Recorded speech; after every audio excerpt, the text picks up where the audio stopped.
بسم الله الرحمن الرحيم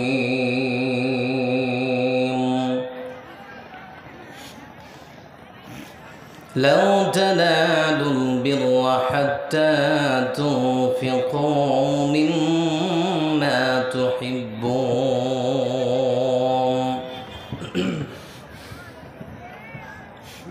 وقال النبي صلى الله عليه وسلم إن الله لا ينظر إلى صوركم وأموالكم ولكن ينظر إلى قلوبكم وأعمالكم আকাশ গড়েছ দিয়ে বিশালতা সাগর গড়েছ দিয়ে গহীনতা করেছ সৃজনে পৃথিবীটা সাজিয়েছ গাছে ফুলে তরুলতা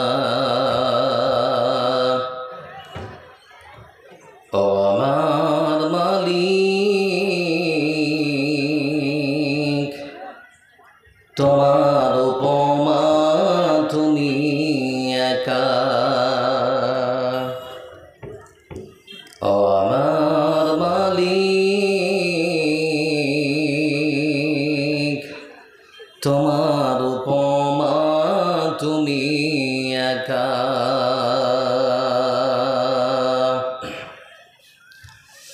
দিয়েছ নদীতে জোয়ার ভাটা রাতের জোছনায় স্নিগ্ধতা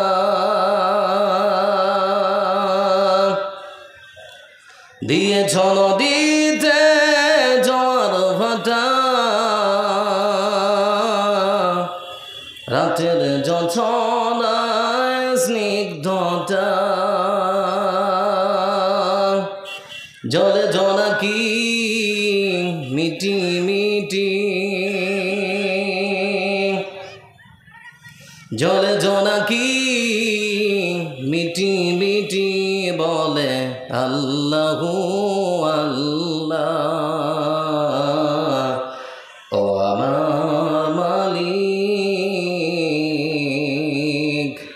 তোমার উপমা তুমি একা দিয়েছ শুভ্র মেঘ বৃষ্টি ফোঁটা ফসলের জমিনে উর্বরতা দিয়েছ শুভ্র মেঘ বৃষ্টি ফোঁটা ফসলের জমিনে উর্বরতা রহমের ছায়া দিয়ে ঢেকেছ তুমি রহমের ছায়া দিয়ে ঢেকেছ তুমি শুধু আল্লাহু আল্লাহ ও আমার মালিক তোমার উপমা তুমি একা ও আমার মালিক তোমার উপমা তুমি একা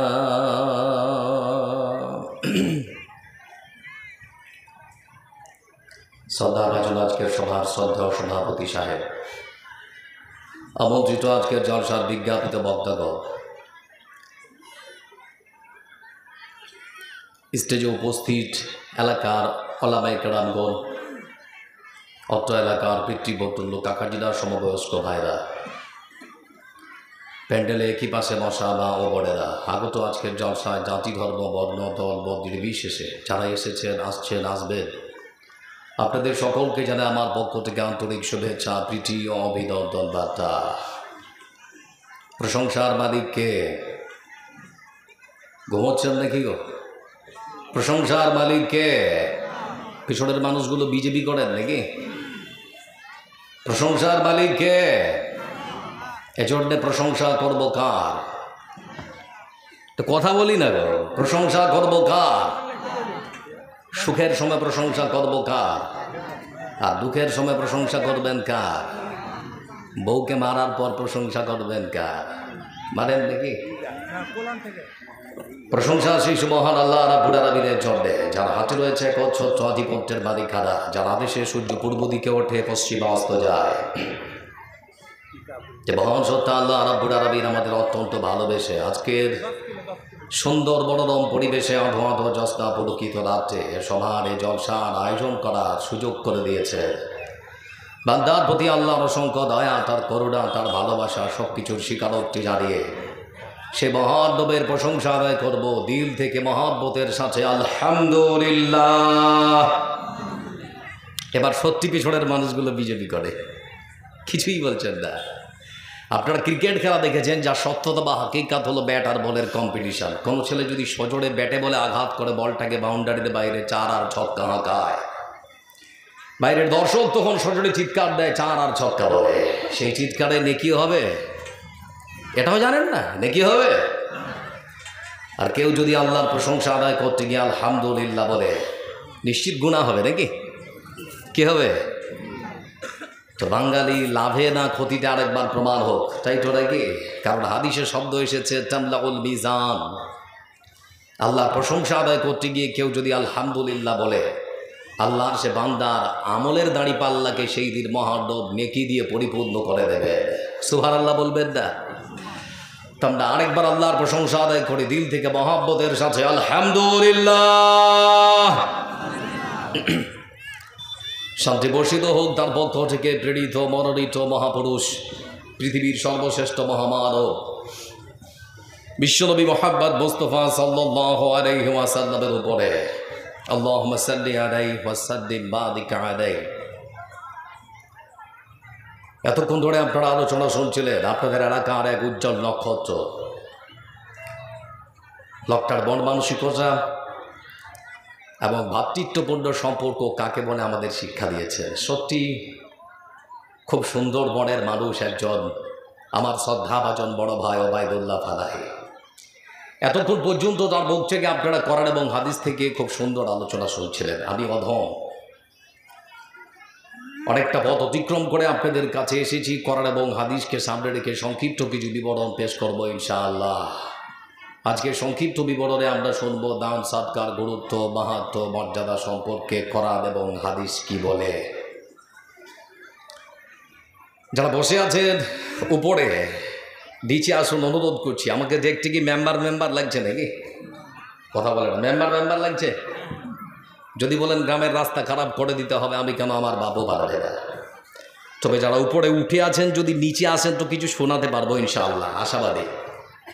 একটু কাছে আসি ভাই। আর যারা উপরে আছেন আসুন, কেসা কাহিনী শুনিয়ে আপনাদের পরকাল নষ্ট করে নিজের পরকাল হারাতে রাজি রয়ে যা বলবো দলিল সহকারে আলোচনা করবো ইনশাআল্লাহ। কেমন আছেন আপনারা? এবার মুখ খুলুন, কেমন আছেন আপনারা? সত্যি ভালো তো নাকি? বর্তমান টেলিভিশনের পর্দা এবং মোবাইলের স্ক্রিন যদি অন করেন তাহলে পরে দেখতে পাবেন, মনে হচ্ছে যেন জীবন্ত পড়া মানুষের গন্ধ নাকের মধ্যে আমরা অনুভব করছি। বর্তমান পৃথিবীর সবথেকে স্বৈরাচারী শাসক, যার নাম নেতানিয়াহু, ফিলিস্তিনের গাজা উপত্যকাকে মৃত্যুপুরীতে পরিণত করেছে। অহরহ বোমা বর্ষণ করে মানুষকে মারছে না? আমরা মনে করি পৃথিবীর বুকে কোনো বিচারক, কোনো আদালত, কোনো ট্রাইব্যুনাল বর্তমান পৃথিবীর সবথেকে স্বৈরাচারী শাসকের বিচার যদি না করে, আল্লাহর আদালতের বিচার একদিন হবে ইনশাআল্লাহ। হবে না? অবশ্যই হবে। এজন্য আপনার স্ত্রীর চিন্তা ভাবনা আপনার সন্তানকে নিয়ে একরকম, কিন্তু সেখানকার মায়েদের চিন্তা ভাবনা তাদের সন্তানদের নিয়ে সম্পূর্ণ আলাদা। আপনার স্ত্রীর চিন্তা ভাবনা আপনার সন্তানকে নিয়ে কি জানেন? সকালবেলা খাবে কি, দুপুরবেলা কি খাবে, রাত্রিবেলা কিছু একটা নিশ্চয়ই হয়ে যাবে, না খেয়ে থাকবে না। কিন্তু সেখানকার মায়েদের চিন্তা ভাবনা তাদের সন্তানদের নিয়ে কি জানেন? বোমার আঘাতে তার ছোট্ট বাচ্চার হাতটা শরীর থেকে অর্ধেকটা ঝুলছে, আর ছোট্ট বাচ্চাটা ভাবতে আর মারে করে চিৎকার করছে। ছোট্ট সন্তানকে কোলে নিয়ে মা হাসপাতালের বেডে সন্তানকে শুইয়ে রেখেছে। ওদিকে সন্তান চিৎকার করছে বাঁচাও বাঁচাও বলে, আর এদিকে মা দুহাত উত্তোলন করে আল্লাহর কাছে ফরিয়াদ করে বলছে, আল্লাহ আমার বাচ্চার আধো ছেঁড়া হাতটা আর পাটা শরীরের সঙ্গে নতুন করে জোড়া লাগবে কেমন করে। আমরা চিন্তা করছি যে আমরা খেয়ে পরে বাঁচবো কেমন করে, আর সেখানকার মায়েরা চিন্তা ভাবনা করছে আমার সন্তান যে হাতটা ছিঁড়ে পালিয়ে গেছে সেটা নতুন করে আবার জোড়া লাগবে কেমন করে, সম্পূর্ণ আলাদা। আমার বন্ধুরা জোরে বলতে চাচ্ছি, তাদের জন্যে কিছু যদি নাও করতে পারে অন্তত দোয়াটুকুনও তো করা যাবে না, যাবে না? তাদের জন্যে নামাজ পড়ার পর অন্তত দোয়া করবেন, এমন মানসিকতাটা রাখার প্রয়োজন। পড়ে রাখবেন একটা কথা, ভালো কাজ করতে করতে মৃত্যুবরণ করা আর খারাপ কাজ করতে করতে মৃত্যুবরণ করা দুটো আল্লাহর কাছে কখনো সমান হতে পারে না। একটা ছেলে গান গাইতে গাইতে মৃত্যুবরণ করলো, আরেকটা ছেলে কোরআন পড়তে পড়তে মৃত্যুবরণ করলো। আল্লাহর কাছে দুটো মৃত্যু কখনো সমান হতে পারে না। আমরা লক্ষ্য করলাম কলকাতার নজরুল মঞ্চে, ঠিকই ছিল, আমরা লক্ষ্য করলাম কলকাতার নজরুল মঞ্চে কে কে বলে একজন গায়ক গান গাইতে গাইতে হঠাৎ স্ট্রোক করে পৃথিবীর বুক থেকে পরলোক গমন করেছে। আর আমাদের বিখ্যাত কারি আব্দুল বাসেদ কোরআনের সুমধুর কণ্ঠে কোরআন তেলাওয়াত করতে করতে মুখ দিয়ে গল গল গল গল করে রক্ত বের হতে হতে পৃথিবীর বুক থেকে তিনি পরলোক গমন হয়েছেন। এ দুটো মৃত্যু আল্লাহর কাছে কখনো সমান হতে, কথা বলেন, পারে কি? কখনো সমান হতে পারে না। এজন্য বলতে চাচ্ছি, মাটির নিচে গিয়ে যদি ভালো থাকতে চান মাটির উপরে ভালো কাজ করে যান। মাটির নিচে গিয়ে যদি ভালো থাকতে চান মাটির উপরে ভালো কাজ করে যান। মাটির উপরে ভালো কাজ করবেন যত বেশি, মাটির নিচে গিয়ে ভালো থাকবেন তত বেশি। আর নিশ্চয়তার গ্যারান্টি দিয়েছেন পৃথিবীর সর্বসেরা মহামানব বিশ্বনবী মুহাম্মদ রাসূলুল্লাহ সাল্লাল্লাহু আলাইহি ওয়াসাল্লাম। যারা বসে আছেন আপনাদেরকে যদি জিজ্ঞেস করি শিক্ষা কি, সমস্যারে সবাই এক বাক্যে উত্তর দেবেন শিক্ষা হচ্ছে জাতির মেরুদণ্ড, তাই তো নাকি? কথা বলে না, হ্যাঁ গিরা। কিন্তু বর্তমান সমাজের দিকে যদি আপনারা থাকান তাহলে পরে দেখে যেন মনে হচ্ছে শিক্ষা জাতির জন্য ক্যান্সার। বর্তমান পৃথিবীর দিকে তাকালে পরে মনে হবে শিক্ষা যেন জাতির জন্য ক্যান্সারে পরিণত হয়েছে।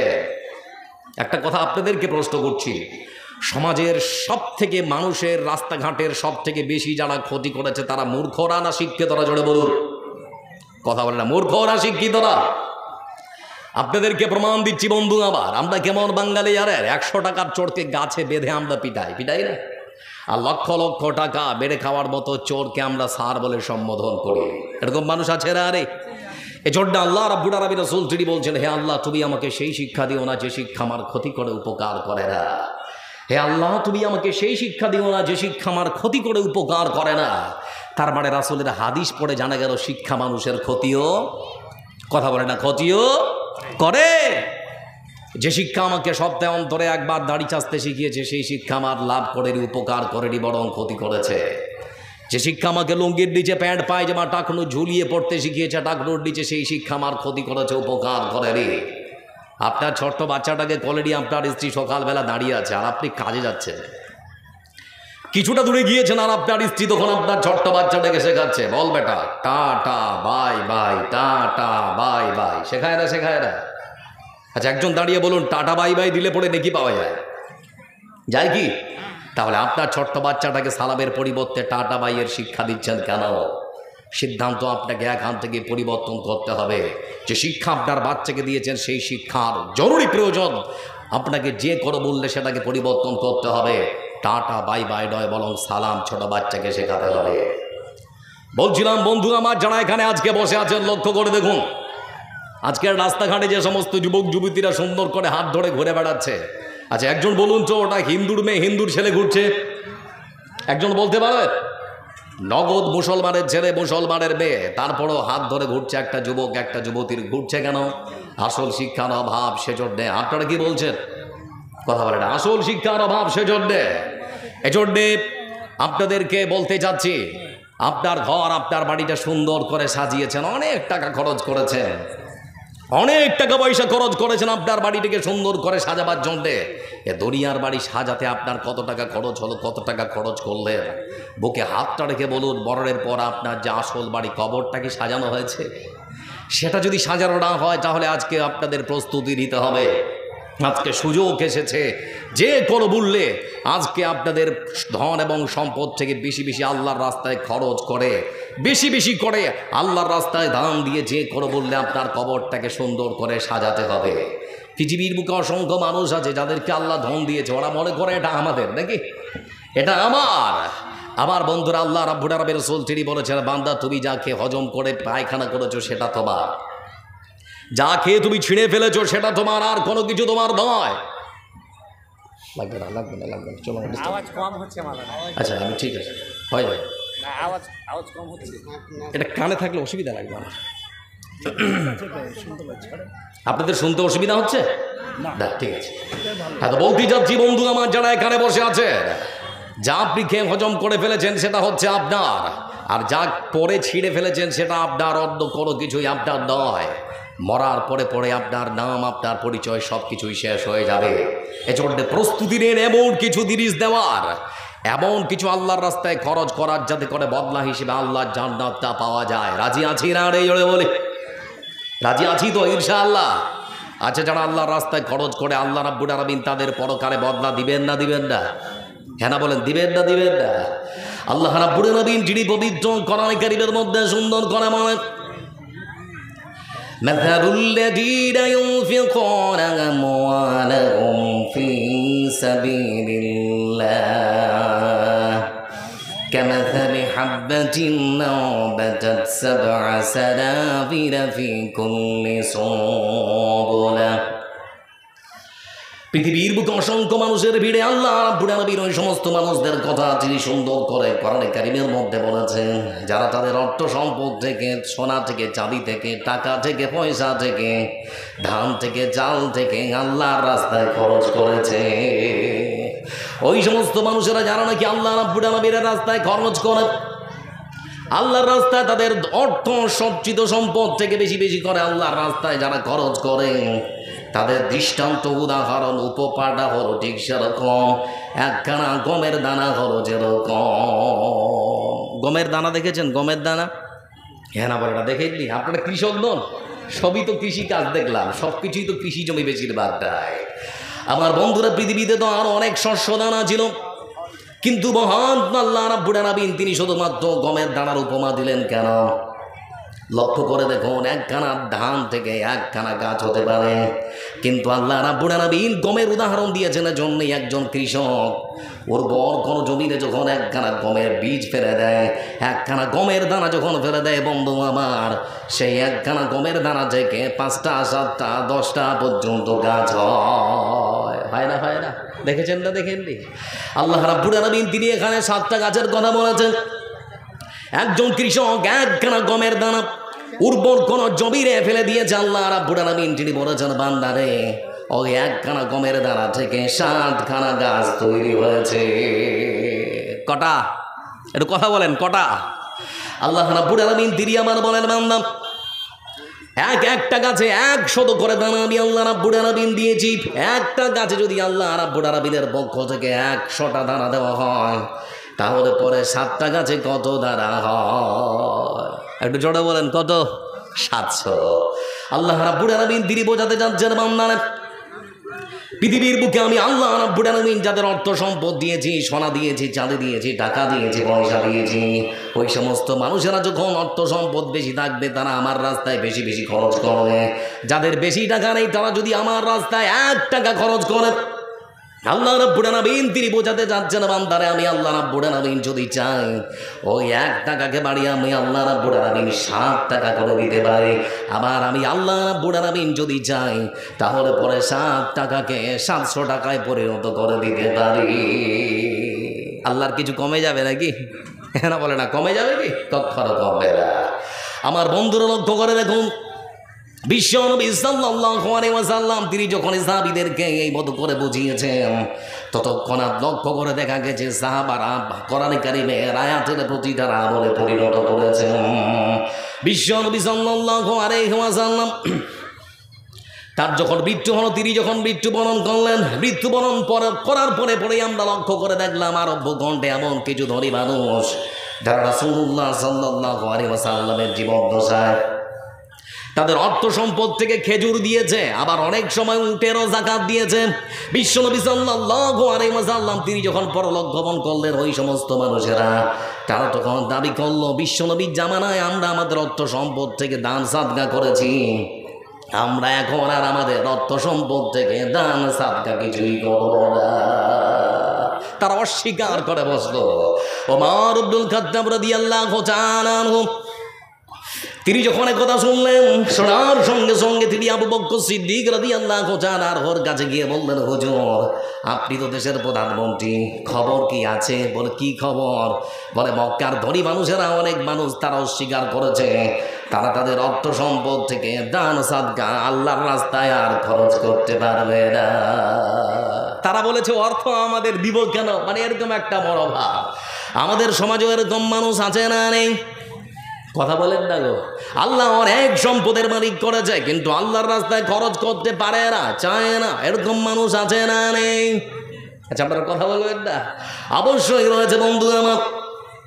যখন এ কথা বলা হলো, আবু বকর সিদ্দিক রাদিয়াল্লাহু তাআলা আনহু তখন ওমরকে বললেন, ওমর শুনে না ভালো করে, ওই সমস্ত মানুষেরা যারা রাসূলের জীবদ্দশায় রাসূল সাল্লাল্লাহু আলাইহি ওয়াসাল্লাম বেঁচে থাকার সময় তারা যদি রাসূলুল্লাহ সাল্লাল্লাহু আলাইহি ওয়াসাল্লামের কাছে তাদের বাড়ি থেকে উটটা দিতে এসে উটের রশিটাও যদি সেই সময় দিয়ে থাকে, তাহলে ওই সমস্ত মানুষেরা আজকে যদি আমার কাছে উট দিতে এসে উটের গলা থেকে রশিটা খুলতে চায়, আমি আবু বকর তার সঙ্গে যুদ্ধ করব, মারব না হয় মরব, উটের রশি আদায় করব, তারপরে তাকে যেতে দেব। ওই সমস্ত মানুষেরা যারা রাসূলুল্লাহ সাল্লাল্লাহু আলাইহি ওয়াসাল্লামের জীবদ্দশায় খেজুর দিয়েছে, খেজুরের সঙ্গে বস্তাটাও দিয়েছে, আজকে তারা যদি খেজুরগুলো ঢেলে দিয়ে আমাকে বলে বস্তাটা আমাদেরকে ফিরিয়ে দিতে হবে, আমি আবু বকর সিদ্দিক রাদিয়াল্লাহু তাআলা আনহু বস্তাটা আদায় করার জন্য ওই মানুষটার সঙ্গে যুদ্ধ করব, মারব না হয় মরব, বস্তা আদায় করব, তারপরে আমি তাকে ছাড়ব। আজকের সমাজের দায়িত্ববান মডল সর্দারেরা সত্যি যদি সমাজের ধনী মানুষদের কাছ থেকে সঠিকভাবে দান সাদকা ওসর আর ফেতরা ঠিক মতো আদায় করত, আমার বিশ্বাস সমাজের মধ্যে গরিব আর ধনী কখনো খুঁজে পাওয়া যেত না, গরিব আর খুঁজে পাওয়া যেত না। লক্ষ্য করে দেখুন বন্ধু আমার, আল্লাহ রাব্বুল আলামিন তিনি বললেন, আমি আল্লাহ রাব্বুল আলামিন প্রত্যেকটা দানের বদলা দেব, বদলা পাওয়া যাবে না, যাবে না। এই সেই আবু বকর সিদ্দিক রাদিয়াল্লাহু তাআলা আনহু তার শাসন আমলে বন্ধু আমার তিনি যখন দেশের প্রধানমন্ত্রী হয়েছেন, দিন যায় রাত যায়, এই মতো করে হঠাৎ করে কিছুদিন পর লক্ষ্য করে দেখা গেছে দেশের মধ্যে দুর্ভিক্ষ শুরু হয়েছে, মানুষ খেতে পায় না। আমার দিকে তাকান, মানুষ খেতে পাচ্ছে না। করোনা কালে আমাদের এরকম হয়নি যে করোনার সময় মানুষের কাছে টাকা ধার চাইতে গেলেও বলছে নেই, এরকম হতো না? হতো না? মানুষের কি খাবারের অভাব। আবু বকর সিদ্দিক রাদিয়াল্লাহু তাআলা আনহুর জীবদ্দশায় লক্ষ্য করে দেখা গেল ঠিক সেরকমই অবস্থা, মানুষ খেতে পায় না। অনেক সময় মানুষ নিজের ক্ষুধা নিবারণ করার জন্য গাছের পাতা তারা চিবিয়ে খেয়েছে। আবু বকর সিদ্দিক রাদিয়াল্লাহু তাআলা আনহু তিনি চিন্তা করছেন, আমি দেশের মানুষ, আমি দেশের প্রধানমন্ত্রী, আমার দেশের ওই সমস্ত প্রজারা তারা না খেয়ে দিন কাটাবে, আমি দেশের প্রধানমন্ত্রী, আমার আর সহ্য হয় না। তো হঠাৎ করে দেখা যাচ্ছে যে মদিনার সদর পথ, আমাদের ভারতবর্ষে ঢুকার যে প্রধান পথগুলো আছে, বর্ডার আছে না, বর্ডার, তো ওরকম বর্ডার দিয়ে দেখা যাচ্ছে অসংখ্য উটের পাল ঢুকছে, আর প্রত্যেকটা উটের পিঠে 3টা 4টা 5টা করে গমের বস্তা। আমার বন্ধুরা এই সমস্ত উটগুলো যখন সারিবদ্ধ হয় অন্য কোনো দেশ থেকে মদিনার মাটিতে যখন ঢুকতে শুরু করেছে, মদিনার ব্যবসায়ীরা তখন মনে করল এটাই সুবর্ণ সুযোগ, যেমন করে হোক গমের বস্তাগুলো আমাদের কিনে নিতে হবে। সমাজে কিছু মানুষ আছে না সুযোগ সন্ধানী, যেমন করে হোক যদি পায় তো গরিব কেউ চিনবে না, আছে না রে? আমার বন্ধুরা লক্ষ্য করে দেখুন, আপনাদের দিকে মনে হয়নি নাকি সেজন্য কথা বলছেন না? লক্ষ্য করে দেখুন বন্ধু আমার, ওই বস্তাগুলো নিয়ে উট যখন সারিবদ্ধ হয়ে মদিনার মাটিতে প্রবেশ করেছে, মদিনার ব্যবসায়ীরা যখন হাজতরা তারা যখন খোঁজ করতে শুরু করলো, ওই বিশাল বড় উটের পিঠে যে গমের বস্তাগুলো, গমের চালানটা, ওই গমের চালানটা কার, আমরা কিনবো ওটা কার, তারা খোঁজ দিতে শুরু করলো ওটা কার। দেশের প্রধানমন্ত্রীর পক্ষ থেকে এসেছে নাকি? যদি আসে তাহলে পরে প্রধানমন্ত্রীর কাছ থেকে আমরা কিনব, যদি অন্য কোনো মানুষ কিনে তাহলে পরে আমরা তার কাছে কিনে নেব। কিন্তু তারা জানতে পারলো বিশাল বড় গমের চালানটা যার, তার নাম হল হযরত উসমান রাদিয়াল্লাহু তাআলা। নাম কি? হযরত উসমান। হযরত উসমান রাদিয়াল্লাহু তাআলা ওর কাছে গিয়ে ওই সমস্ত ব্যবসায়ীরা তখন বলে, হুজুর আপনার কাছে এসেছি। বলে কেন? বলে আপনার বিশাল বড় গমের চালানটা আপনার কাছ থেকে কিনবো, সেজন্য আপনার কাছে এসেছি। বলে আমার গমের চালান তো আমি তোমাদের কাছে বিক্রি করবো না। বলে হুজুর বেশি টাকা দিয়ে বেশি লাভ দিয়ে আপনার কাছে যদি কিনতে চাই তাহলে কি বিক্রি করবেন? উসমান রাদিয়াল্লাহু তাআলা তিনি তখন বললেন, বলো তোমরা আমাকে কত টাকা লাভ দেবে 100 টাকায়? তারা তখন বললো, হুজুর আপনাকে 50% লাভ দেওয়া হবে। তার মানে যার দাম 100 টাকা 150 টাকা দেওয়া হবে, যার দাম 200 টাকা 300 টাকা দেওয়া হবে, 50% লাভ দেওয়া হবে।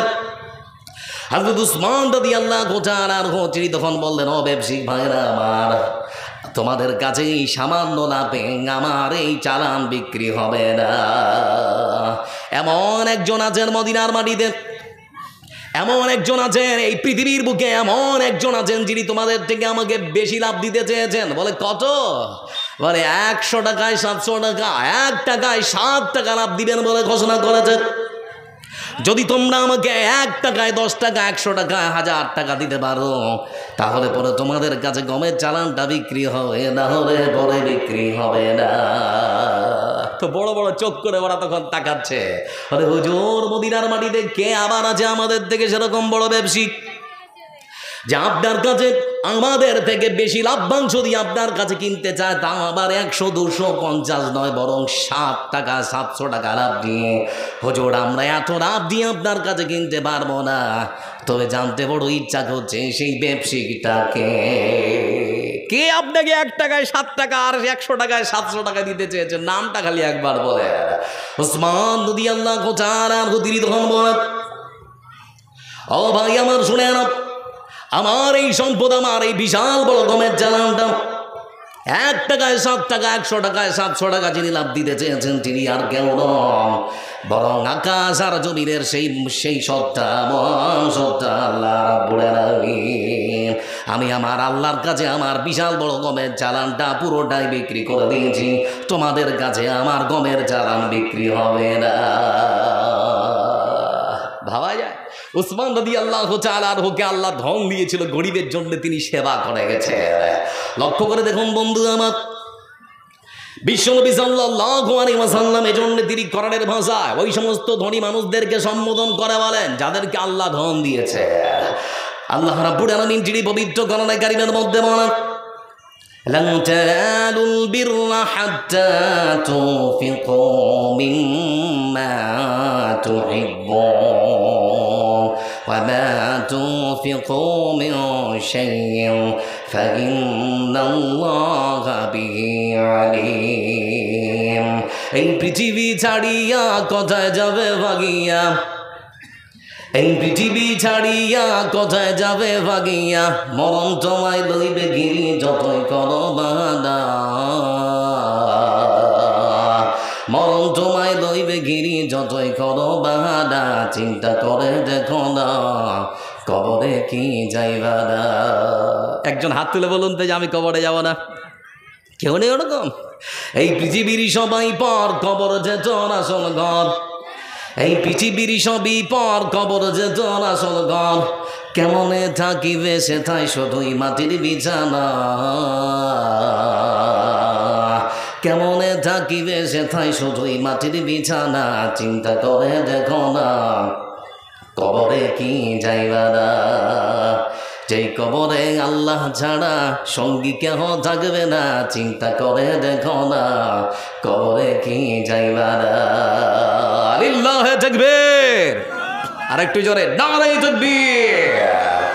আল্লাহ রাব্বুল আলামিন তিনি পবিত্র কোরআনে কারীমের মধ্যে ঘোষণা করলেন, ধনী মানুষদেরকে সম্বোধন করে বলছেন, এই শোনো যাদেরকে আমি আল্লাহ ধন দিয়েছি, তোমরা তোমাদের অর্থ সম্পদ থেকে, টাকা পয়সা থেকে, ধান চাল থেকে আমার রাস্তায় খরচ করার পরও যতক্ষণ পর্যন্ত নেকি পেতে পারো না, ততক্ষণ পর্যন্ত বন্ধু আমার যতক্ষণ পর্যন্ত ওই সমস্ত ধনী মানুষেরা তাদের গচ্ছিত সম্পদ থেকে, সোনা থেকে, চাঁদি থেকে, ধন থেকে, মাল থেকে, ধান থেকে, গম থেকে, সব থেকে পছন্দের, সব থেকে আগ্রহের সম্পদ আল্লাহর রাস্তায় খরচ করবে না। সমাজের অনেক মানুষ আছে ভালোটা নিজের জন্য রেখে দেয়, খারাপটা মাদ্রাসায় দান করে, এরকম মানুষ আছে না নেই? আমি মাদ্রাসার শিক্ষক তো জানি, আমি মাদ্রাসার শিক্ষক তো সেজন্য বলতে পারছি, ভালো ধানটা মানুষ রেখে দেয়। আর ঝাড়া ধান একটা থাকে না, হ্যাঁ না বলে না, থাকে না, ওই ঝাড়া ধানটা মাদ্রাসার মসজিদে দেয়, এরকম মানুষ আছে না নেই? আছে।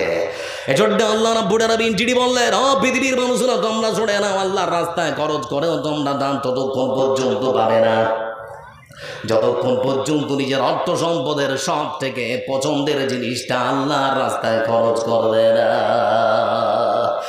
আল্লাহর কোরআনের আয়াত শোনার পরেও মুসলমান আমলে পরিণত করতে পারে না।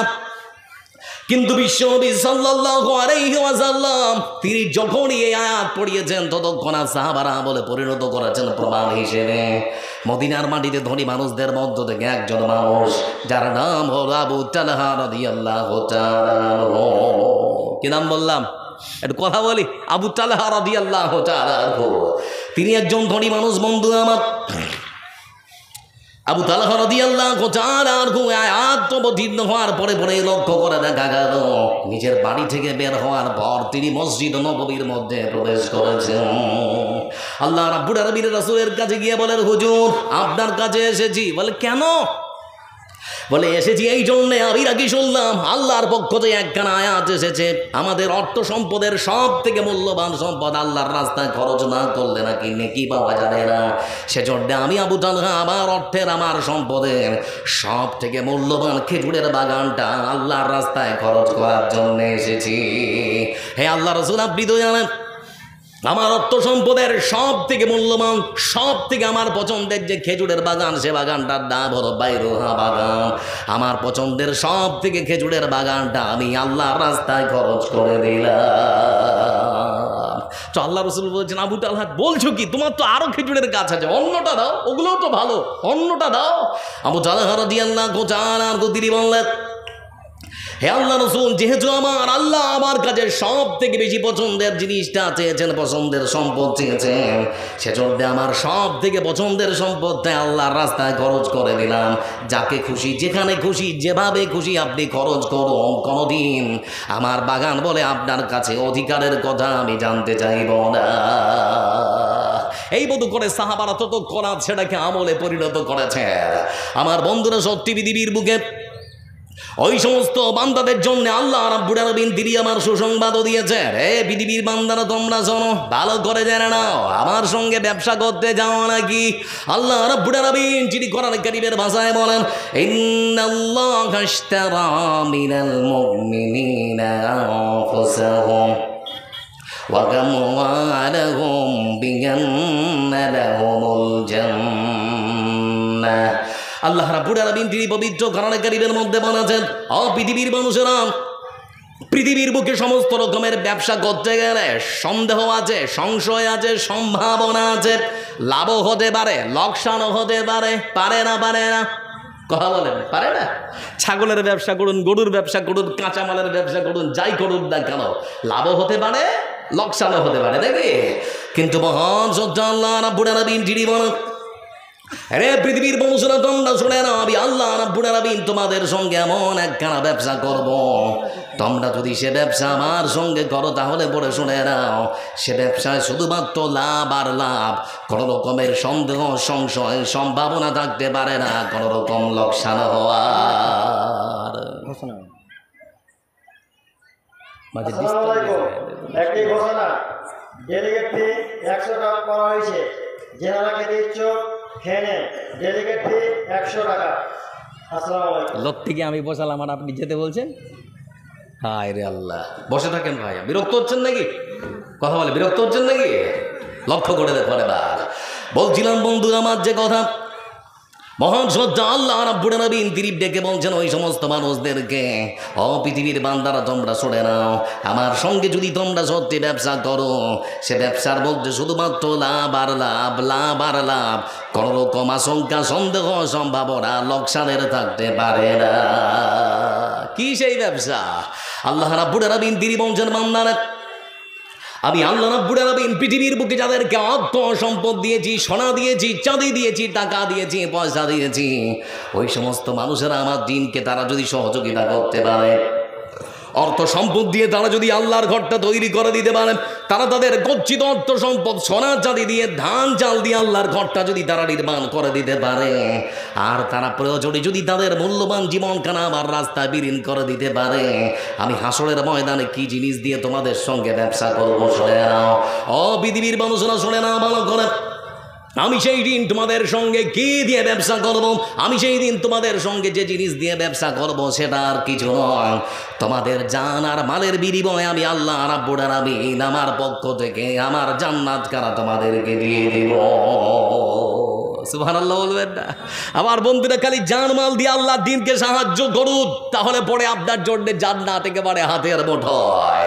লক্ষ্য করে দেখুন বন্ধু আমার, বিশ্বনবী সাল্লাল্লাহু আলাইহি ওয়াসাল্লামের জীবদ্দশায় সেজন্য আমরা লক্ষ্য করে দেখলাম একজন এতিম বাচ্চা, বাবারে মদিনার মাটিতে আগে 3 বাচ্চা, তার একটা ছোট্ট খেজুরের বাগান আছে। তো ছোট্ট খেজুরের বাগানে যা খেজুর হয় সেটা পাড়ে বাজারে বিক্রি করে, ওই করেই তার সংসার চলে। কোনো একদিন সে মনে মনে চিন্তা করল, এই খেজুরের বাগানটা সুন্দর করে আমি বেড়া দিয়ে সুন্দর করে ঘিরে দেব, আমার প্রতিবেশীর দিকে যাবে না, আর তার কাছে আমার কোনো কথাও শুনতে হবে না। সেজন্য সুন্দর করে খেজুরের ডাল কেটে বেড়া দিচ্ছে। বেড়া দিতে দিতে বন্ধু আমার লক্ষ্য করে দেখা গেল একখানা খেজুরের গাছ, তার প্রতিবেশী আবু লুবাবার একখানা খেজুরের গাছ তার বেড়ার ঠিক সামনাসামনি পড়ে গেছে, মানে ঠিক এই ধারে চলে এসেছে। যদি দেয় তাহলে বেড়াটা সোজা হবে, যদি না দেয় তাহলে বেড়াটা এরকম করে বাঁকা হয়ে যাবে। তার প্রতিবেশী আবু লুবাবাকে তখন ডেকে বলে, ভাই আমার, আমি এতিম বাচ্চা, আমার মা নেই, বাবা নেই, আমার পৃথিবীতে কেউ নেই, তুমি আমার প্রতি একটু দয়া করো, মায়া করো, তোমার ওই একখানা খেজুরের গাছ আজকে আমার হাতে তুলে দাও। আবু লুবাবা রাদিয়াল্লাহু তাআলা আনহু তিনি তখন বলে, ও ভাই আমার, শুনে নাও, আমার খেজুরের গাছ আমারই থাকবে, আমি তোমাকে দিতে পারবো না। কিসের জন্য তোমাকে আমি দেব? তোমার বেড়া সোজা হোক আর না হোক, যেমন খুশি তোমার বেড়া যদি বাঁকাও হয়ে যায় আমার দেখার কিছু নেই, আমার খেজুরের গাছ আমারই থাকবে, তোমাকে কখনো দিব না। এরকম কড়া মনের মানুষ দুনিয়াতে নেই, আছে না? আছে। আমার বন্ধুরা লক্ষ্য করে দেখো, ঠিক সেই সময় ওই এতিম শিশু মনে মনে চিন্তা করলে, সমস্যার সমাধান আমার দ্বারাই কখনো হতে পারে না, পৃথিবীর কোনো মানুষ সমস্যার সমাধান করে দিতে পারে না। আমার বিশ্বাস বিশ্বনবী সাল্লাল্লাহু আলাইহি ওয়াসাল্লামের কাছে গেলে, আমার হয় তার কাছে অনুরোধ করলে সমস্যার সমাধান হয়ে যেতে পারে। সেজন্য আল্লাহ রাসূলের কাছে গিয়েছে এতিম বাচ্চা, গিয়ে বলে, হুজুর আপনার কাছে আসলাম। বলে কেন? বলে একখানা সমস্যা দেখা দিয়েছে, আমি আমার খেজুরের গাছগুলো সুন্দর করে বেড়া দিচ্ছিলাম, বেড়া দিতে দিতে লক্ষ্য করে দেখলাম একখানা খেজুরের গাছ আমার প্রতিবেশী আবু লুবাবার আমার দিকে চলে এসেছে। তাকে আমি অনুরোধ করলাম, কিন্তু সে খেজুরের গাছ দিতে রাজি হলো না। আমার বিশ্বাস, আমার হয় আপনি যদি তার কাছে একটু অনুরোধ করেন, আপনার কথা সে কখনো ফেলতে পারবে না। হে আল্লাহ রাসূল, একটু কি বলা যাবে আমার জন্যে? বিশ্বনবী সাল্লাল্লাহু আলাইহি ওয়াসাল্লাম এতিমদের পিতা, রাসূলুল্লাহ সাল্লাল্লাহু আলাইহি ওয়াসাল্লাম ততক্ষণাৎ আবু লুবাবাকে ডাক দিয়েছেন। ডাকার পরে তিনি বলছেন, আবু লুবাবা রে, তোমার ওই একখানা খেজুরের গাছ তুমি আজকে এতিম বাচ্চার হাতে তুলে দাও। বলে হুজুর বলছেন কি আমার গাছ আমার কাছে থাকবে, আমি দিব কেন?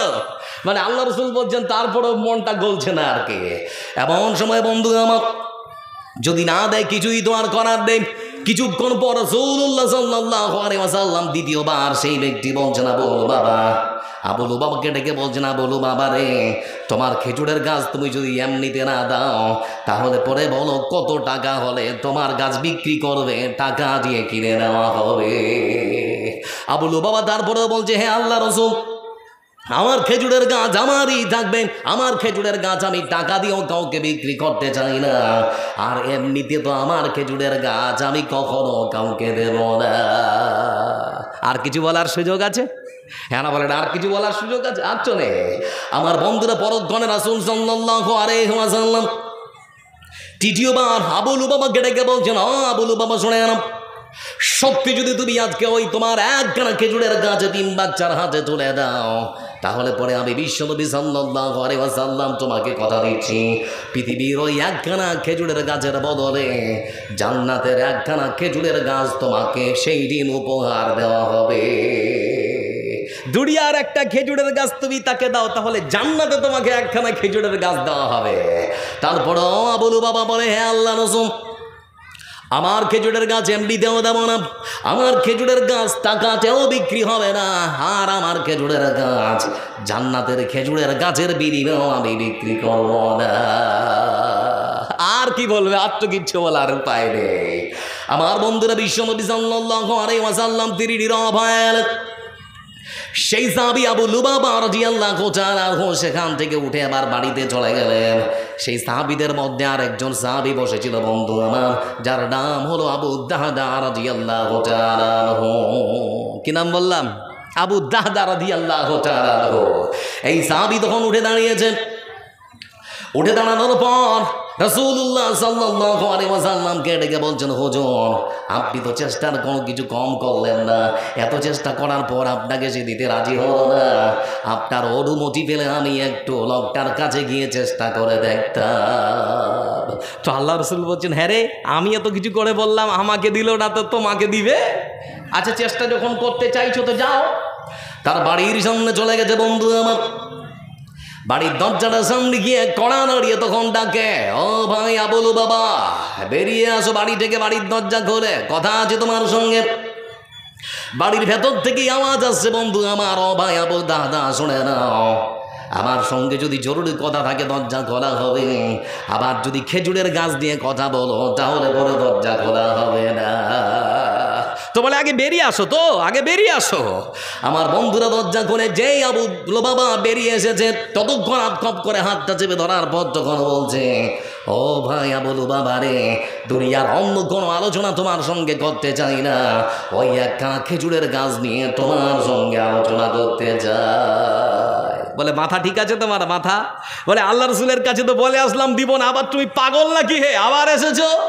ঠিক সেই সময় বন্ধু আমার আবু দাহদা রাদিয়াল্লাহু তাআলা তিনি ভেবেছেন এই মানুষকে অন্য কোনোভাবে এসে কোনোভাবেই রাজি করা যাবে না, একে যেভাবে রাজি করতে হয় ঠিক সেভাবেই রাজি করতে হবে। আবু দাহদা রাদিয়াল্লাহু তাআলা তিনি তখন বলেন, ও ভাই আমার, বলো তো তুমি এই মদিনার মাটিতে সব থেকে বড় খেজুরের বাগান কার? বলে, তোমার। বলে, তুমি কি জানো ওই বিশাল বড় খেজুরের বাগানটার মধ্যে একটা রাজপ্রাসাদ আছে, একটা অট্টালিকা আছে, সেটা কার? বলে, সেটাও তোমার।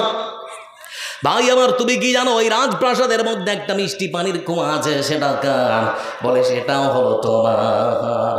বলে, এত কিছু শোনাচ্ছেন কেন? বলে, ও ভাই আমার, আজকে তুমি যদি ওই একখানা খেজুরের গাছ আমার হাতে তুলে দাও, তাহলে পরে ও ভাই আবু লুবাবা বিশাল বড় খেজুরের বাগানটা, ওই বাগানের মধ্যে রাজপ্রাসাদটা, আর রাজপ্রাসাদের মধ্যে মিষ্টি পানির কুয়াটা, সব কিছু একটা গাছের বিনিময় তোমার কাছে আমি কিনতে চাই। দিবে দিবে দিবে দিবে? ও তখন বলছে, আমি আপনার থেকে না হয় একটু গরিব, তো আমার সঙ্গে মস্করা করছেন, এটা হয় না? বলে, আমার সঙ্গে রহস্য করছেন? বলে, ও ভাই আমার, তোমার সঙ্গে কোনো রহস্য নয়, ঠাট্টা নয়, কোনো বিদ্রুপ করার মতো মানুষ আমি নয়। তুমি দুনিয়ার সম্পদ দিয়ে জান্নাত কিনতে পারো, কিন্তু আমার হাতে যেহেতু সুযোগ আছে, আমার এই সামান্য সম্পদ কেন, সারা জীবনের সম্পদ যদি তুমি দিতে রাজি হও, তাহলে সব কিছু সম্পদ তোমাকে দিতে চাই, শুধুমাত্র একখানা খেজুরের গাছ তোমার কাছে চাই। রাজি হয়ে গিয়েছে। বলে, ঠিক আছে ঠিক আছে, দিয়ে দেবো। ততক্ষণাৎ বন্ধু আমার কথাবার্তা পাকা হয়ে গেল, খেজুরের গাছখানা লেখালেখি হয়ে গেল, কাগজ হাতে দিয়ে ততক্ষণাৎ আবু দাহদা রাদিয়াল্লাহু তাআলা তিনি চলে গেছেন। বিশ্বনবী সাল্লাল্লাহু আলাইহি ওয়াসাল্লামের কাছে গিয়ে বলেন, হুজুর, যে কাজের জন্য গিয়েছিলাম সেই কাজ হয়ে গেছে। বলে, কি হয়েছে? বলে, গাছটা নিয়ে এসেছি। বলে, নিয়ে যখন এসেছো তো দিয়ে দাও। বলে, না, দিব না। বলে, তুমিও দিবে না? কেন? বলে, হুজুর, একখানা শর্ত আমারও আছে। আপনি যেমন করে তাকে বলেছিলেন ওই একখানা খেজুরের গাছের বিনিময় একখানা জান্নাতের খেজুরের গাছের আপনি জামিনদার হবেন, আপনার হাতে তুলে দিতে পারি, 3 বাচ্চার হাতে তুলে দিতে পারে, কিন্তু আমাকেও কথা দিতে হবে ওই একখানা খেজুরের গাছের বিনিময় জান্নাতের একখানা খেজুরের গাছ আপনার কাছ থেকে পাবো। যদি আপনি দিতে চান তাহলে পরে খেজুরের গাছ দেব, না হলে পরে আমিও দিব না।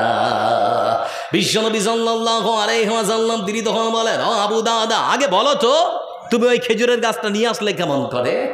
আবু দাদা রাদিয়াল্লাহু তাআলা আনহু তিনি তখন বলছেন, হুজুর, আমি ওই একখানা খেজুরের গাছ, আমার বিশাল বড় খেজুরের বাগান, বাগানের মধ্যে রাজপ্রাসাদ, রাজপ্রাসাদের ভিতরে বিশাল বড় যে বৃষ্টি পানির কুয়াটা, সব কিছুর বিনিময় ওই একখানা খেজুরের গাছ আপনার কাছে নিয়ে এসেছি। বিশ্বনবী সাল্লাল্লাহু আলাইহি ওয়াসাল্লাম তিনি বললেন, ও আমার সাথে শুনে তোমার মতো মানুষটার জন্য যে জান্নাতে একখানা খেজুরের গাছের জন্য দুনিয়ার একখানা খেজুরের বাগান বিলীন করে দিতে পারে, যে মানুষটা পৃথিবীর বুকে শুধুমাত্র জান্নাতের একখানা খেজুরের বাগান, খেজুরের গাছ পাওয়ার জন্য একখানা রাজপ্রাসাদ বিলিয়ে দিতে পারে, সে মানুষটার জন্য আমি আবু দাদা রাদিয়াল্লাহু তাআলা আনহুর জন্য আমি রাসূলুল্লাহ সাল্লাল্লাহু আলাইহি ওয়াসাল্লাম জান্নাতের মধ্যে একখানা খেজুরের গাছ নয়, বরং জান্নাতের মধ্যে একখানা খেজুরের বাগানের জামিনদার হয়ে গেলাম। সুবহানাল্লাহ বলবেন না? আমার বন্ধুরা, মানে তাদেরকে আল্লাহ ধন দিয়েছিল, মানে যে কোনো মূল্যে খালি জান্নাতটা কেনার তারা সুযোগ খুঁজেছে। আল্লাহ ধন দিয়েছে, জান্নাত কেনার সুযোগ আছে। আচ্ছা, যারা এখানে বসে আছেন, আপনাদেরকে একটা ছোট্ট করে কথা জিজ্ঞেস করি, সুখের মাপকাঠি কি অর্থ সম্পদ? মানে পৃথিবীর বুকে সুখ শান্তির মাপকাঠি কি মানুষের অর্থ সম্পদ? অর্থ সম্পদ কখনো হতে পারে না। একটা মানুষ রিক্সা চালায়, প্রতিদিনই 300 টাকা ইনকাম করে, মিষ্টির দোকানে বেটা ঢুকলো একেবারে লাট সাহেবের মতো, 100 টাকার মিষ্টি খেয়ে বেটা বেরিয়ে চলে আসলো। ওখানেই বসে আছে একটা কোটিপতি মানুষ, ফেল ফেল করে চেয়ে আছে, মিষ্টি মুখে তুলতে পারে না, সুগার 450। বুঝতে পারছেন না কি বলছি? আমার বন্ধুরা, চিন্তা করে দেখুন, এই জন্য পৃথিবীর বুকে সুখের মাপকাঠি কখনো টাকা বা পয়সা হতে পারে না। আপনাদেরকে এমন এক যুবকের কথা এবার শোনাচ্ছি, দেখুন এখান থেকে আপনাদের মনটা একটু হলেও গলে কি গলে না। এ বিশাল বড় পৃথিবীর মানচিত্রে বন্ধু আমার একখানা দেশ আছে, যার নাম হলো অস্ট্রেলিয়া। নাম শুনেছেন? অস্ট্রেলিয়ার সিডনিতে একজন যুবক জন্মগ্রহণ করেছিলেন, যার নাম হলো আলী বানাত। কি নাম বললাম? আলী বানাত, যার অসংখ্য ভিডিও আপনারা ইউটিউবের মধ্যে পেয়ে যাবেন। হাজার ভিডিও আছে, হাজার। আমার বন্ধুরা, এমন একজন যুবক, সে জন্মগ্রহণ করেছে অস্ট্রেলিয়ার সিডনিতে। একজন যুবক, আমার বন্ধুরা, বয়স আনুমানিক মাত্র 25 থেকে 26 বছর। 26 বছর বয়সে আল্লাহ রাব্বুল আলামিন তাকে হাজার কোটি টাকার মালিক বানিয়ে দিয়েছে। হাজার কোটি টাকার মালিক, মুসলমান যুবক, আল্লাহকে জানে না, রাসূল চিনে না, নামাজ কিভাবে পড়তে হয় তাও জানে না। এত অর্থ সম্পদ বন্ধু আমার মসজিদের চৌকাঠ ডাঙাবার কোনোদিন প্রয়োজন মনে করেনি। সারাটা জীবন ধরেছে পৃথিবীর বুকে সচ্ছল অবস্থায় জীবন কাটিয়েছে। এমন একজন যুবক, যার নাম আলী বানাত। এই সেই আলী বানাত বন্ধু আমার, ভারতবর্ষের একজন সাংবাদিক তার যখন সাক্ষাৎকার দিচ্ছিল, ঠিক সেই সময় আলী বানাত তার নিজের জীবনটাকে বিলাসিতায় কেমন করে কাটাতেন তার বর্ণনা দিতে গিয়ে তিনি বলেছেন, আমার হাতের মধ্যে আমি যে ঘড়িটা পরতাম তার দাম হলো ভারতবর্ষের টাকায় আনুমানিক 2.5 লক্ষ টাকা। আমার হাতের মধ্যে যে ভেজলাইটটা পরতাম ভারতবর্ষের টাকা আনুমানিক প্রায় 3 লক্ষ টাকা। আমার পায়ের মধ্যে যে জুতো পরতাম ভারতবর্ষের টাকা আনুমানিক তার দাম হলো 5 লক্ষ টাকা।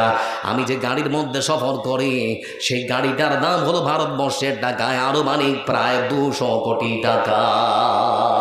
এমন একজন যুবক বন্ধু আমার, যে যুবক কোনোদিন পশ্চিম দিকে আজান খায়নি, কোনোদিন মসজিদে ঢোকার প্রয়োজন মনে করেনি, কোনোদিন আল্লাহকে বলে স্মরণ করার প্রয়োজন মনে করেনি, সেই যুবক বিলাসিতায় তার জীবনটা কাটিয়েছে। বয়স হলো 27 বছর। 27 বছর বয়সে বন্ধুদের সঙ্গে তিনি একদিন ঘুরতে বেরিয়েছেন, ট্যুরে বেরিয়েছেন, একটা লম্বা ট্যুরে। সেই সফরে বন্ধু আমার, তার 4 জন সফর সঙ্গীকে সঙ্গে নিয়ে তারা একটা 5 স্টার হোটেলে উঠেছেন। 5 স্টার হোটেলের কর্মীদেরকে ডাকার পর তারা অর্ডার দিয়েছে চা পান করবে, সেজন্য চায়ের অর্ডার দিয়েছে। সেই হোটেলের কর্মী চা এনে দিয়েছে। 5 বন্ধু মিলে এবার হাসির সঙ্গে আহ্লাদের সঙ্গে চা খেতে শুরু করেছে। কিন্তু আশ্চর্যের বিষয় হলো বন্ধু আমার, চা খেতে আলী বানাতের জিভের মধ্যে গরম চা পড়ার কারণে ফসকা পড়ে গেছে। এরকম হয় না? গরম চা মুখে গেলে ফসকা পড়ে না? ফসকা পড়ে যায়। আমার বন্ধুরা ফসকা পড়ে গেল। ঠিক সেই সময় আলী বানাত সেই ফসকা নিয়ে বাড়িতে ফিরে এসেছে, ভাত খায়, অন্য কিছু খায়, ফলমূল খায়, যে কিছুই খায়, ততক্ষণ জীবের মধ্যে কেমন যেন চিনচিন করে জ্বালাতে হয়, ভালো লাগে না। সেজন্য প্রাথমিক চিকিৎসায় ওষুধ দিয়েছে, কিন্তু তারপরেও কমে না। জিভের ওই ফসকা যেন একটু একটু করে বাড়তেই আছে। ভালো মতো চিকিৎসা নেওয়ার জন্য অস্ট্রেলিয়ার সিডনিতে সব থেকে বড় যেটা ভালো নার্সিং হোম, সেখানে গিয়েছে। যাওয়ার পর বন্ধু আমার মুখের লালা দিয়েছে, রক্তের নমুনা নেওয়ার পর 2 দিন 4 দিন পর আরিফানাথকে চেম্বারে ডাকার পর বলেছে, হুজুর আপনার রিপোর্টটা চলে এসেছে, রিপোর্টে কি লেখা আছে একটা বার কি শুনবেন? বলে কোনো অসুবিধা নাই, বলুন। ডাক্তার তখন বলে, ও ভাই আরিফানাথ, আপনাকে বলতেও কেমন যেন ভয় লাগছে, বলতে চাই না। ডাক্তারের কথা শুনে আরিফানাথ তখন বলছে, ভয়ের কোনো কারণ নেই, নির্ভয় আপনারা আমাকে বলুন। বলে মনটা একটু শক্ত করুন, বলছি। আবার বন্ধুরা ঠিক সেই সময় আরিফানাথকে ডাক্তার তখন বলে, ও ভাই আরিফানাথ, আপনার রক্তের নমুনা নেওয়ার পর আমরা পরীক্ষা নিরীক্ষা করার পর যেটা দেখেছি, সেটা হলো আপনার পুরো শরীরে ক্যান্সার ছড়িয়ে পড়েছে, মরণ ব্যাধি আপনার শরীরের মধ্যে বাসা বেঁধেছে, আপনার এই শরীরের মধ্যে মরণ রোগ বাসা বেঁধেছে। আপনার যা রিপোর্ট আমরা হাতে পেয়েছি, তাতে পড়ে আমাদের অনুমান পৃথিবীর বুকে আর মাত্র আপনি 3 মাসের অতিথি, বাঁচবে আর কমাস। কথা বলেন, ডাক্তার কমাস বলছে, 3 মাস। এটা শোনার পর তখন ডাক্তার কেটে বলে, ও বেটা ডাক্তার, বলেন কি? বলে হ্যাঁ, মাত্র আর 3 মাস। বলে আমার যে রোগ হয়েছে সেটা সারাতে হবে। বলে পারবো না। বলে ও ডাক্তার শুনে না, আমার অর্থ সম্পদ টাকা পয়সার কোনো কিছুর কম নেই, হাজার হাজার টাকার মালিক আমাকে আমার আল্লাহ বানিয়ে দিয়েছেন, টাকা পয়সার চিন্তা করতে হবে না, যেখানে যেতে হয় সেখানে নিয়ে চলুন, যেভাবে চিকিৎসা করতে হয় সেভাবে চিকিৎসা করুন। এত অল্প বয়সে পৃথিবীর এই সুন্দর পৃথিবী ত্যাগ করার আমার কোনো ইচ্ছা হয় না, যেমন করেই হোক আমাকে বাঁচাতেই হয়। ডাক্তার তখন বলে, ও ভাই আরিফানাথ, টাকা দিয়ে আমরা ডাক্তাররা আপনাকে বাঁচাতে পারবো না। এই মতো কথা শোনার পর আরিফানাথ ততক্ষণ সেখান থেকে বাড়ির দিকে রওনা দিয়েছে। বাড়িতে আসার পর স্ত্রীটাকে, স্বামীকে, স্ত্রীর কথা শুনতে ভালো লাগে না। নিজের সন্তান কোলে এসে উঠে বাবা বাবা করে ডাকে, সন্তানের কথা আর শুনতে মজা লাগে না। আমার বন্ধুরা, তার বনের মধ্যে একটাই ঘোরপাক খাচ্ছে, পৃথিবীতে আর বাঁচবো মাত্র 3 মাস। হঠাৎ করে শুয়ে আছে, এমন সময় পাশের মসজিদের মিনার থেকে আজানের ধ্বনি ভেসে আসছে, হাইয়া আলাস সালাহ।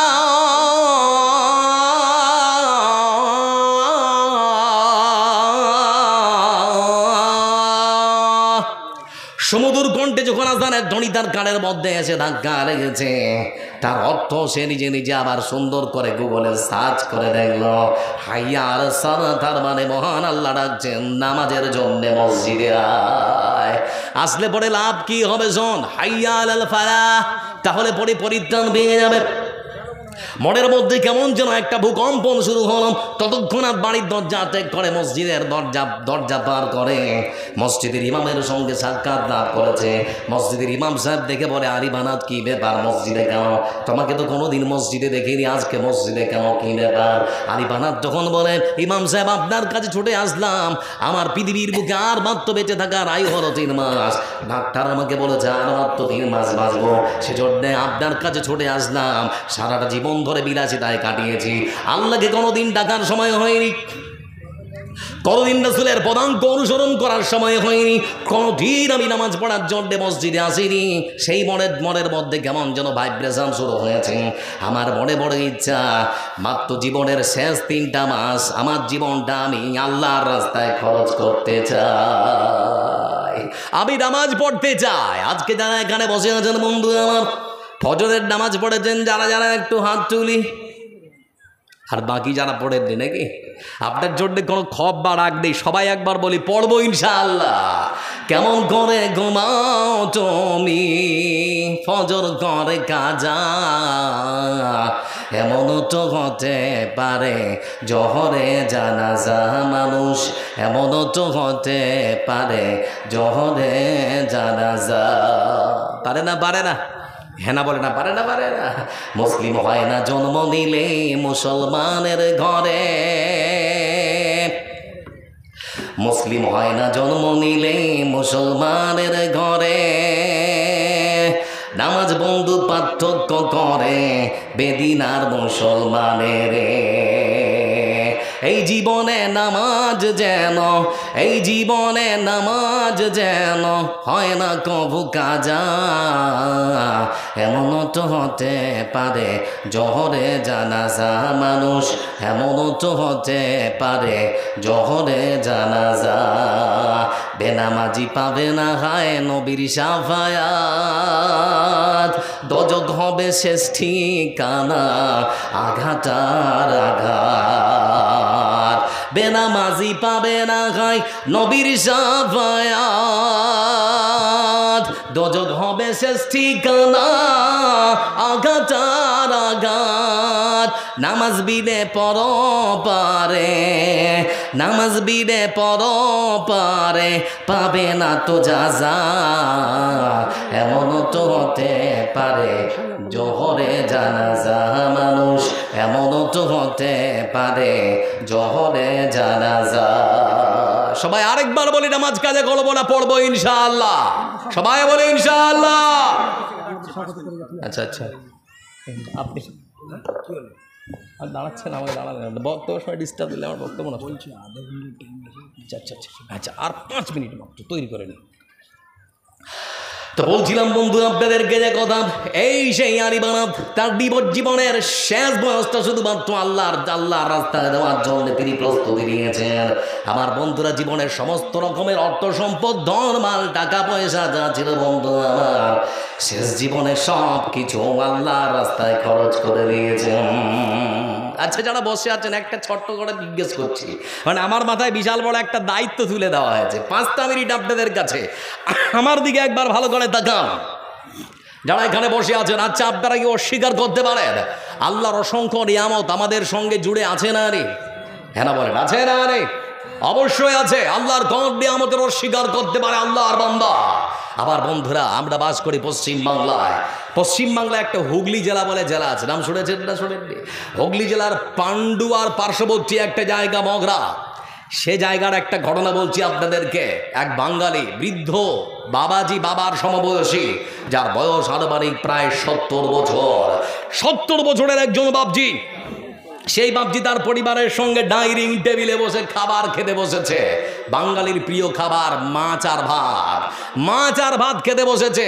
খাচ্ছে খুব সুন্দর করে মনের আনন্দে। খেতে খেতে বন্ধু আমার, হঠাৎ করে খেতে খেতে বুকের বাম দিকে কেমন যেন তীব্র যন্ত্রণা শুরু হলো। ভাত আর গিলতে পারে না, মাথা করে যেমন মনে হচ্ছে যেন উল্টে পড়ে যাবে। বড় ছেলেকে তখন ডেকে বলে, বেটা রে, জীবন মনে হয় আর বাঁচবে না, তাড়াতাড়ি করে হাসপাতালে রে। বাড়িতে ছিল মারুতি, তড়িঘড়ি করে সদর হাসপাতাল, চুচড়ো সদর হাসপাতাল, সে হাসপাতালের মধ্যে দিয়েছে। সেখানকার হাসপাতাল বুকের ইসিজি করলো ডাক্তারেরা ইসিজি করার পর কিছুক্ষণ পরে যখন রিপোর্ট দিয়েছে বন্ধু আমার, সব কিছু পরীক্ষা নিরীক্ষা করার পর ঘন্টা 4 পর রিপোর্ট দেখার পর বড় ছেলেকে ডেকে বলে, আপনার বাবার হার্টের মধ্যে ব্লকেজ জমে গেছে, চর্বি জমে গেছে। আপনার বাবার সার্জারি না করলে পরে যে কোনো সময় আপনার বাবা মারা যেতে পারে। বড় ছেলে তখন ডেকে বলে, স্যার দেরি করছেন কোনো, তাড়াতাড়ি করে অপারেশন থিয়েটারে ঢোকান। বলে, আমাদের এখানে সেরকম কোনো ব্যবস্থা নেই, আপনি নিয়ে চলে যান কলকাতার কোনো নার্সিংহোমে। তার বড় ছেলে অ্যাম্বুলেন্স মারা করে তড়িঘড়ি করে বন্ধু আমার সন্ধ্যা নাগাদ পৌঁছালো কলকাতার সিটি নার্সিংহোমে। নার্সিংহোমের ডাক্তাররা তাড়াতাড়ি করে সুন্দর করে আবার পরীক্ষা নিরীক্ষা করার পর তারাও দেখলো সত্যি বুকের মধ্যে ব্লকেজ জমে গেছে। তাড়াতাড়ি করে যদি সার্জারি না করা হয় লোকটাকে আর বাঁচানো যাবে না। রাত আনুমানিক তখন 8:30 বাজে। 8:30টার সময় বৃদ্ধ বাবজিকে অপারেশন থিয়েটারে ঢোকানো হলো বন্ধু আমার, ওটিতে ঢোকানো হয়েছে। অপারেশন থিয়েটারে ঢোকানোর পর সেই ডাক্তাররা নানান রকম প্রযুক্তি ব্যবহার করেছে। তার বাবার বুকটাকে চিরেছে, কেটেছে, ফেড়েছে, সুন্দর করে চিড়ে কেটে ফেড়ে তার বাবার দীর্ঘ 2.5 ঘন্টা ধরে সার্জারি সম্পন্ন করেছে। বিভিন্ন রকম প্রযুক্তি ব্যবহার করেছে যাতে করে লোকটার ফুসফুসটা, মানে যেটা সংকোচন সম্প্রসারণ, সেটা যেন বন্ধ না হয়। সেজন্য নানান রকম প্রযুক্তি ব্যবহার করলো, বিভিন্ন যন্ত্রপাতি ব্যবহার করেছে সংকোচন সম্প্রসারণ চালু রাখার জন্য। আমার বন্ধুরা, দীর্ঘ 2.5 ঘন্টা পর যখন অপারেশন সাকসেস হলো, আবার তার বাবার বুকটাকে সুন্দর করে সেলাই করে দিয়েছে। তার বাবাকে পুরোপুরি সুস্থ করে তোলার জন্য বন্ধু আমার, পুরোপুরি সুস্থ করে তোলার জন্য তার বাবাকে 4 দিন থেকে 4 দিন পর্যন্ত সেই হাসপাতাল সেই নার্সিংহোমের মধ্যে রাখা হলো। 4র্থ দিনের বিকেলবেলা তার বাবাকে নার্সিংহোম থেকে এবার ছাড়া হচ্ছে। তো হুইল চেয়ারে বৃদ্ধ 70 বছরের বাপজি বসে আছে, হাতটা একটু করে কাঁপছে। ততক্ষণাৎ লক্ষ্য করে দেখা গেল তার বড় ছেলে পাশে দাঁড়ানো বড় ছেলে পাশের ওই যে ডাক্তাররা বসে আছে সেখান থেকে একখানা কাগজ নিয়ে এসেছে। তার বৃদ্ধ বাপজি তখন ছেলেকে ডেকে বলে, বেটা তোর হাতে ওটা কি? বলে, বাবা তোমার অপারেশনের বিল, 4 দিন ধরে যে তুমি নার্সিংহোমে ছিলে তার বিল এখানে লেখা আছে। বাবা তখন ডেকে বলে, বেটা দে দে দে একটু আমি দেখি তো। তার বৃদ্ধ বাপজি যখন ওই কাগজটাকে হাতে নিয়েছে বন্ধু আমার, নেওয়ার পর উপর থেকে নিচ পর্যন্ত সুন্দর করে দেখছে, দেখতে দেখতে দেখতে দেখতে নিচের দিকে পুরো যখন অ্যামাউন্ট জোড়া হয়েছে সেইটা দেখার পর সেই বৃদ্ধ বাপজি ঝরঝর ঝরঝর করে কাঁদছে। তার কান্না দেখে পাশে দাঁড়িয়ে থাকা ডাক্তার জিজ্ঞেস করে, বাপজি কাঁদছেন কেন, কি ব্যাপার? মন খারাপ, বিল কি বেশি হয়েছে সেজন্য মনটা খারাপ নাকি? যদি বলেন বেশি হয়েছে তাহলে পরে ডাক্তাররা একটু আলোচনা করবো, যদি কমানো যেতে পারে তাহলে পরে কমাবার চেষ্টা করো। বৃদ্ধ বাপজি তখন ডেকে বলে, ও বেটা ডাক্তার, আল্লাহ আমাকে অর্থ সম্পদের কোনো কিছু কম দেয়নি। কত টাকা বিল হয়েছে? বলে 8 লক্ষ টাকা। বলে, ও বেটা ডাক্তার, একটা তুড়িবার ব্যাগ করি আমার বড় ছেলে 8 লক্ষ টাকা হাজির করে দেবে। বলে, তাহলে পরে কাঁদছেন কেন, কান্না করার কারণ কি? বলে, ডাক্তার আমার কান্না করার কারণ যদি শুনতে চাও তাহলে পরে তোমাকে বলতে চাই, আমি নাকি শুনলাম আমার হাড়ের বাই সার্জারি করার জন্যে তোমরা 2.5 ঘন্টা ধরে আমার ফুসফুসটাকে চালু রেখেছিলে, আমার সংকোচন সম্প্রসারণ চালু রাখার জন্য তোমরা নানান প্রযুক্তি ব্যবহার করেছিলে, যাতে করে আমার হার্টবিট স্তব্ধ না হয়, আমি যেন লোকটা মরে না যায়। আমাকে জীবিত রাখার জন্য তোমরা নানান রকম প্রযুক্তি ব্যবহার করেছিলে। মনে মনে চিন্তা করছি পৃথিবীর বুকে তোমরা ডাক্তারেরা আমার হার্টবিটকে শুধুমাত্র 2.5 ঘন্টা সচল রাখার জন্য, আমাকে বাঁচিয়ে রাখার জন্যে পৃথিবীর বুকে আমার হাতে বিল ধরিয়েছ 8 লক্ষ টাকা। মনে মনে চিন্তা করছি বয়সটা তো 70 বছর হয়ে গেল, যে মহান সত্য আল্লাহ রাব্বুল আলামিন পৃথিবীতে আমাকে 70 বছর ধরে আজ পর্যন্ত বাঁচিয়ে রেখেছেন, সে আল্লাহ ভুল করো আমার হাতে আজ পর্যন্ত 1 টাকাও বিল ধরায়নি। মনে মনে চিন্তা করছি পৃথিবীর বুকে 2.5 ঘন্টা হার্ট বিল চালু রাখার বিল যদি হয় 2.5 লক্ষ 8 লক্ষ টাকা, তাহলে না জানি 70 বছরের বিল কত টাকা হতে পারে। ভাবতে পারেন বন্ধু আমার, এই মতো করে প্রত্যেকটা মানুষের সঙ্গে আল্লাহর অসংখ্য নিয়ামত জুড়ে আছে, আছে না রে? সবাই বলে আছে না রে? এজন্য আপনারা যারা এখানে আছেন, ভূমিকাতে বলেছিলাম আজকে আপনাদের জন্য এক সুবর্ণ সুযোগ এসেছে। দুনিয়ার যে ঘরটা সুন্দর করে সাজিয়েছেন, কোথায় খাট, কোথায় আলমারি, কোথায় টিউবলাইট, কোথায় কি লাগালে সুন্দর করে দেখতে ভালো লাগবে, আপনার পৃথিবীর 60 বছরের জীবনটার জন্য বাড়িটাকে সুন্দর করে সাজিয়েছেন, কোনো বাধা নেই। কিন্তু বুকে হাতটা রাখলে এখনো বুকে আপনার চিনচিন করে বলবে কবরটা এখনো পর্যন্ত সাজানো হয়নি। মা পরলোক গমন করেছে, বাবা পরলোক গমন করেছে, সমাজের কত মানুষ পরলোক গমন করেছে, কিন্তু নিজেদের মধ্যে কোনো চিন্তা ভাবনা যে এই যে আমাকেও যেতে হবে। এজন্য যারা এখানে বসে আছেন মাত্র 30টা মিনিট একটু ধৈর্য সহকারে বসে থাকুন, উঠবেন না। কিছু না দিলেও আপনার কাছে বিনীত অনুরোধ, আজকে আপনার মা আপনার বাবা চেয়ে আছে আপনার দিকে।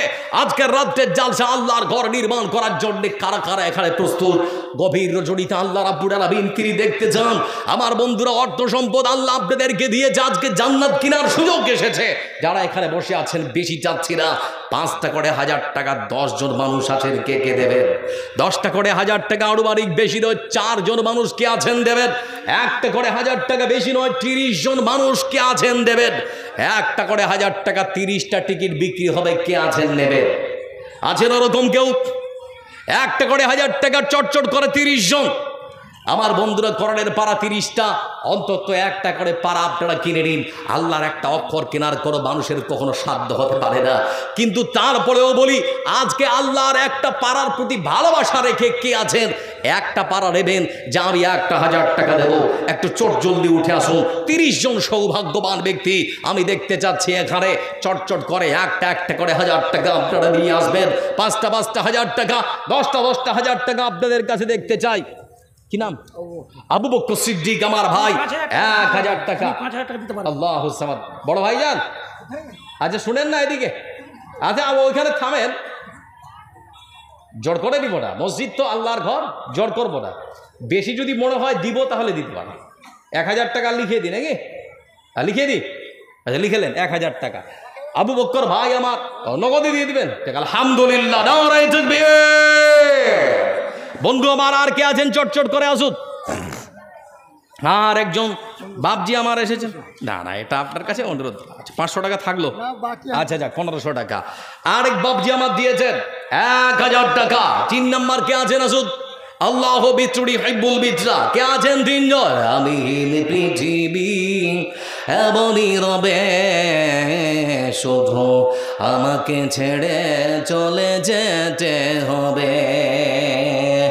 আমি পৃথিবী এমনই রবে, শুধু আমাকে ছেড়ে চলে যেতে হবে। আসবে স্বজনেরা, কাঁদবে আপনেরা।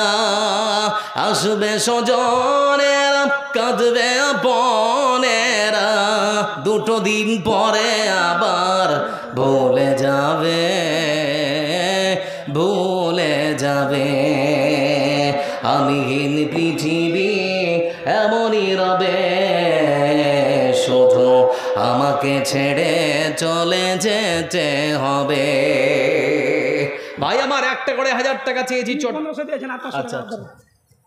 আর বাবজি আর 500 টাকা হবে না? 2000 500 টাকার আবদার যখন করছি আল্লাহর ঘরের জন্য, কারো পকেটে যাবে না। দেন 2000 টাকা। আল্লাহুম্মা সাল্লি আলাইহি, আল্লাহুম্মা বারিক আলাইহি। আবার বন্ধু আর যারা বসে আছেন, মা বোন যারা এখানে আছেন, মা বোনদের কাছে কিছু গেছে কি? কেউ গেছে? মা বোনেরা যারা এখানে আছেন আপনাদের জন্য একটু।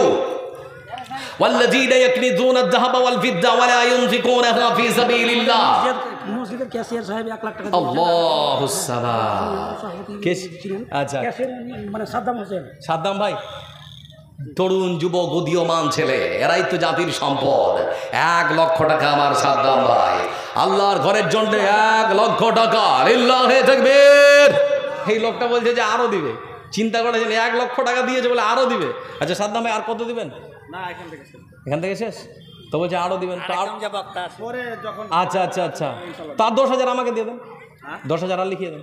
আলহামদুলিল্লাহ 10, যাক আলহামদুলিল্লাহ 10,000 আর 1,10,000। নারায়ে তাকবীর, লিল্লাহি তাকবীর। আমার তরুণ উদীয়মান যুবক সাদ্দাম হোসেন ভাইকে আল্লাহ দিনের জন্য কবুল করুক, আমরা বলি আমিন। আসল বন্ধু আমার একটা করে 1000 টাকা। মা বোনেরা যারা এখানে আছেন, ওয়াল্লাযীনা ইয়াকনিজুনা আয-যাহাবা ওয়াল ফিদ্দা ওয়া লা ইউনফিকুনাহা ফি সাবিলিল্লাহ ফাবাশশিরহুম বিআযাবিন আলীম। আল্লাহ আপনাদের সোনা চাঁদি দিয়েছে, তার হক আদায় করুন। যাতে করে আল্লাহ রাব্বুল আলামিন তার রাসূলকে বলছেন তাদের জাহান্নামের সুসংবাদ, জাহান্নামের সুসংবাদ হয় না, দুঃসংবাদ। এজন্য মায়েদেরকে বলছি, আল্লাহ আপনাদের অনেক কিছু সুযোগ দিয়েছেন। আজকে কানের 2-4 জোড়া আপনার হয়তো কানের বালা আছে, কানের দুল আছে, হাতের মধ্যে বালা আছে, নাকের মধ্যে নাক ছাবি আছে। আল্লাহ সুযোগ দিয়েছেন, কোনো মা নেই কানের দুল খুলে দিতে পারেন, কোনো মা নেই আল্লাহ দিনের জন্য, আল্লাহর ঘরের জন্য নাকের নাক ছাবিটা খুলে দিতে পারেন। আজকে আল্লাহ সাক্ষী থাকবে। কে আছে না? আচ্ছা সভাপতি সাহেব, আপনি